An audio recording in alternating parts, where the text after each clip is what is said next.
seperti kayak orang lagi mau demo gitu. Ini kan sama-sama di pemerintahan. Ada dua kubu nih. Ada yang pro terhadap Menteri Purbaya, ada yang pro terhadap para gubernur gitu. Publik mengatakan, ya gubernurnya yang bener dong gitu kan. Atur keuangan, jangan pada korupsi, ada ke situ larinya gitu. Mengatakan, ini memang menteri punya kekuasaan apa sih? Seolah-olah dia bisa mengatur semuanya gitu kan. Sama-sama menteri gitu kan. Kok berbalas pantun di media soal harga gas apa namanya yang lebih koboi itu dia daripada Purbaya misalnya, sehingga harus nyeleneh gitu kan. Purbaya pun begitu, harus nyeleneh. Ngapain? Ya misal kasihan Pak Prabowo gitu. Ini kritik saya udah lama ya,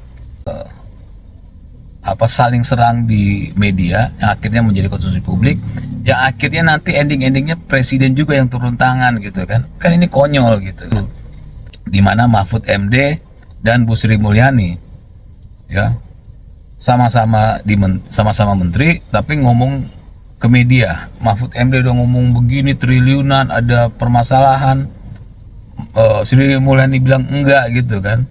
Akhirnya jadi konsumsi publik. Dan apa endingnya apa? Nggak ada diteruskan. Ternyata endingnya nggak ada data itu yang diomongin sama Pak Mahfud ya. Cuma pengen tampil aja, pengen tersohor gitu kan ya. Saya yang diperdebatkan gubernur dengan Menteri Purbaya itu pepesan kosong ya.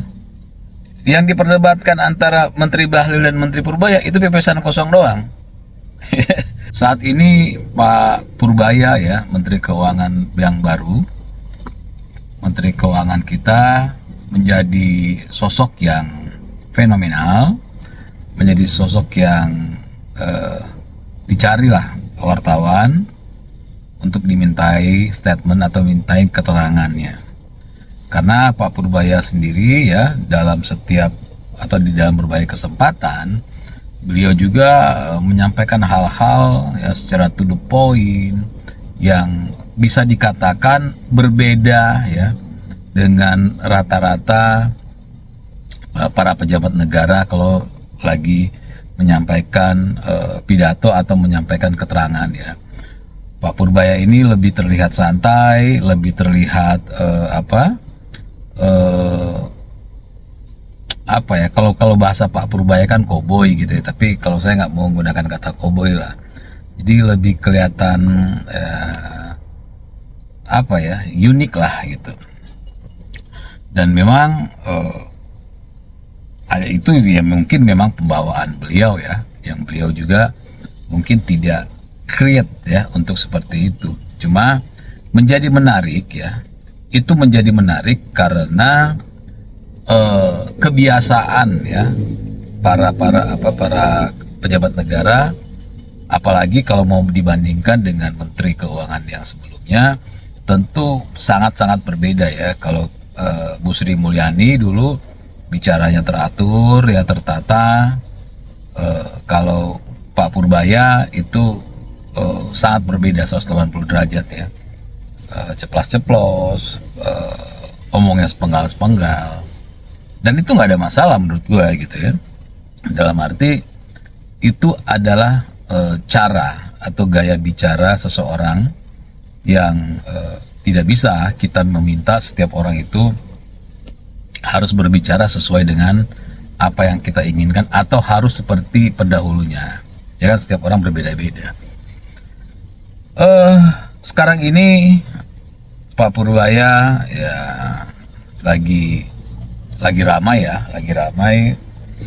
didatangilah ya oleh para gubernur gitu kan, terkait pendanaan lah di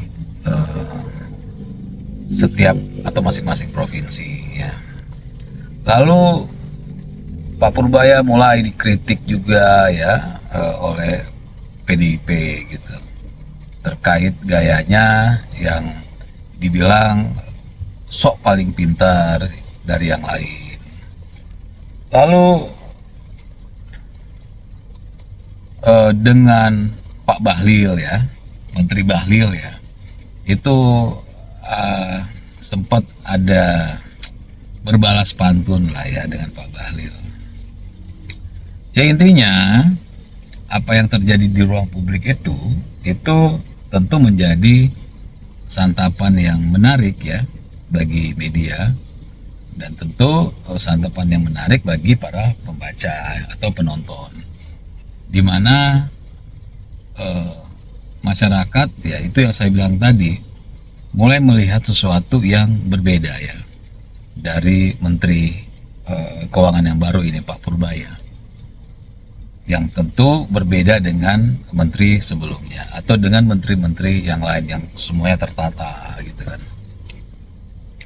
Nah, yang mau saya bicarakan di sini adalah kenapa sih ya para pejabat ya, baik menteri ya maupun kepala daerah ini harus mempertontonkan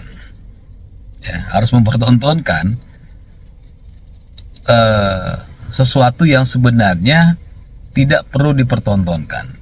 Misalnya ya, para kepala daerah ya, kenapa harus, para gubernur lah ya saya katakan, kenapa harus mendatangi ya, serombongan gitu, lalu mempertanyakan mengenai pembiayaan daerah ya, yang akhirnya didatangi juga oleh media, ditangkap oleh media, dikonfirmasi oleh media, dan dipublikasi. Ngapain gitu? Itu kan pertanyaan ngapain? Karena kan gubernur itu kan kepanjangan tangan dari pemerintah pusat gitu. Artinya ya, para gubernur ini ya kalau memang harus berdiskusi ya silakan saja berdiskusi dengan pemerintah pusat gitu kan. Nggak perlu harus terlihat ya seperti kayak orang lagi mau demo gitu. Ini kan sama-sama di pemerintahan.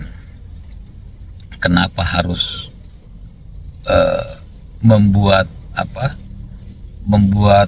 sebuah langkah yang akhirnya ya menjadi perdebatan, di mana akhirnya ada dua kubu nih, ada yang pro terhadap Menteri Purbaya, ada yang pro terhadap para gubernur gitu kan.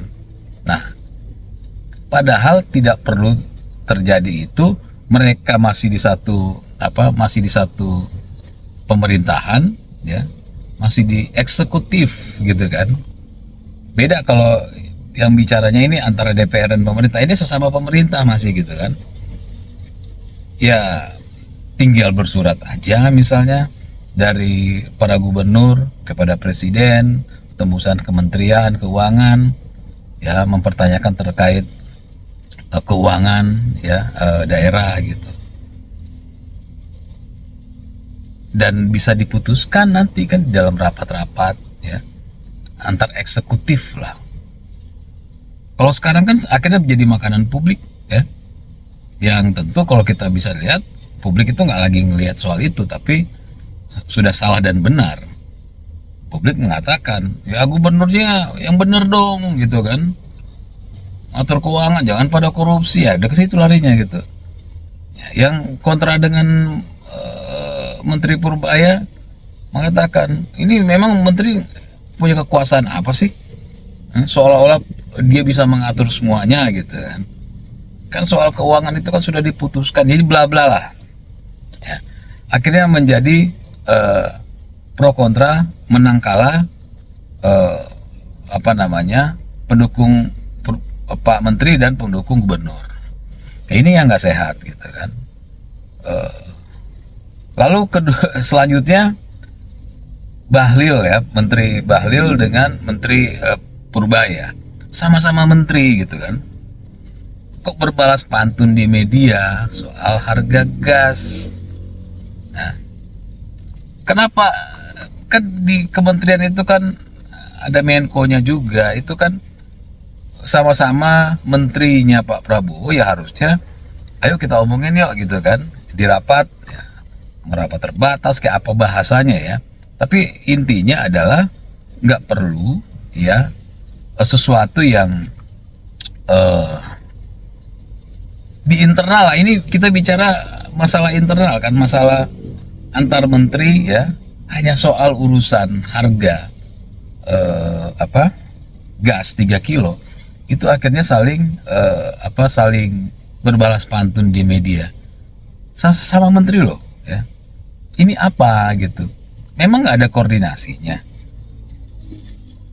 Nah ini yang seharusnya tidak perlu ada ya. Kalau sampai misalnya ada dari PDIP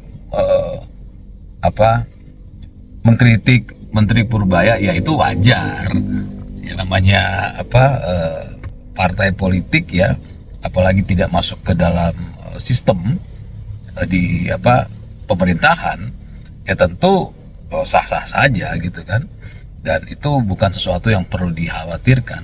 Cuma yang menjadi pertanyaan saya itu adalah kenapa gitu kan, kenapa ini gubernur ya dengan menteri Purbaya itu dipertontonkan ke publik, terjadi perbedaan gitu, padahal sama-sama eksekutif gitu ya. Gubernur adalah kepanjangan tangan dari pemerintah pusat ya, harusnya tinggal ngobrol gitu. Nah ini yang menjadi pertanyaan, apakah pengen tampil ya, apakah pengen terlihat heroik ya. Ini saya mengatakan begini ya, untuk para gubernurnya juga untuk Pak Menteri Purbaya, untuk apa ya, untuk apa melakukan sesuatu yang sebenarnya itu adalah di ranah internal eksekutif. Begitupun yang konyol adalah sesama menteri Purbaya sama Menteri Bahlil. Ngapain ya sesama menteri yang kalau rapat juga bisa satu meja gitu kan. Emang di kementerian di saat ini nggak ada koordinasinya gitu. Nah ini yang sebenarnya perlu dibenahi. Tidak perlu show gitu kan ya, untuk Pak Bahlil juga nggak perlu show seolah-olah yang lebih koboi itu dia daripada Purbaya misalnya, sehingga harus nyeleneh gitu kan. Purbaya pun begitu, harus nyeleneh. Ngapain ya, misalnya kalau orang soal urusan gas ya tinggal oke, nanti saya akan berkoordinasi dengan kementerian yang lain ya, tinggal ketemu selesai gitu kan. Ngapain mesti ke media, ngapain mesti akhirnya jadi polemik yang akhirnya terjadi pro dan kontra, terjadi perdebatan. Kasihan Pak Prabowo gitu. Ini kritik saya udah lama ya, selalu seperti ini ya. Sesama menteri, sesama eksekutif ya, seharusnya bisa duduk bareng, itu akhirnya saling serang di media, yang akhirnya menjadi konsumsi publik, yang akhirnya nanti endingnya presiden juga yang turun tangan gitu kan. Kan ini konyol gitu kan. Sama dulu waktu pemerintahan. Nah ini harusnya menteri-menteri ini belajar dari terkait permasalahan di kementerian zaman Pak Jokowi dulu, di mana Mahfud MD dan Bu Sri Mulyani ya sama-sama menteri tapi ngomong ke media. Mahfud MD udah ngomong begini triliunan, ada permasalahan, Sri Mulyani bilang enggak gitu kan. Akhirnya jadi konsumsi publik. Dan apa endingnya apa? Nggak ada diteruskan. Ternyata endingnya nggak ada data itu yang diomongin sama Pak Mahfud ya. Cuma pengen tampil aja, pengen tersohor gitu kan. Saya nggak ngerti ya. Mungkin saat itu karena sudah mendekati pemilu, pengen jadi sesuatu kali kan, akhirnya bicara yang enggak gitu. Nah ini kan baru nih kementerian nih, para menteri, udahlah ya, harusnya yang begini-begini itu di keep ya, untuk diselesaikan, karena yang diomongkan para menteri di media juga yang diperdebatkan itu pepesan kosong juga, ya. Yang diperdebatkan gubernur dengan Menteri Purbaya itu pepesan kosong, ya. Yang diperdebatkan antara Menteri Bahlil dan Menteri Purbaya itu pepesan kosong doang.